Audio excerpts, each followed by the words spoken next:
Tonight, St. Johns County leaders say something needs to be done after 6 people died in 5 crashes in less than a week across the county. Roadway safety is now front and center as officials search for answers after another deadly day on the roads. And our Sydney Deshawn joins us now. Sydney, this comes after 2 drivers were killed on Sunday.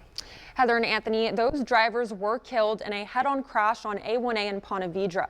One man who lives there says he's been pushing for safety changes for years, and he fears more people will die if nothing changes. That right there shouldn't be happening. Roberto Garcia lives along Ponte Vedra Boulevard, not far from the scene of a deadly head-on crash Sunday. It happened around 5:30 p.m. on A1A, about a mile south of Michler's Landing. Both drivers, a 38-year-old Ponte Vedra Beach man and a 20-year-old Fleming Island man, were killed and 2 passengers were seriously injured. Florida Highway Patrol says the 38-year-old was headed northbound when his SUV crossed over into the southbound lane and hit the other driver head-on.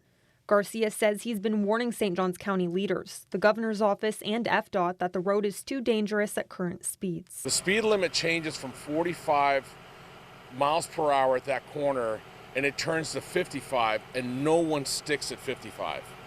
I live 2 houses down, and people come down this road at 70, 75 miles an hour. He says people shouldn't have to fear for their safety every time they pull out of their driveways. The residents down this area are not being protected, and people are scared. That concern comes as St. Johns County leaders met Monday with 5 crashes in the past week, leaving 6 people dead across St. Johns County. County Commissioner Krista Joseph, State Representative Kim Kendall, Sheriff Rob Hardwick, and other leaders say they are trying to find solutions. It crosses multi-levels for all of us to just try to work together to come up with solutions. Kendall says one of those solutions is lowering the speed limit to match the area. We have houses that literally have their driveways abutting A1A. They literally have to back up into 50-mile-an-hour plus traffic.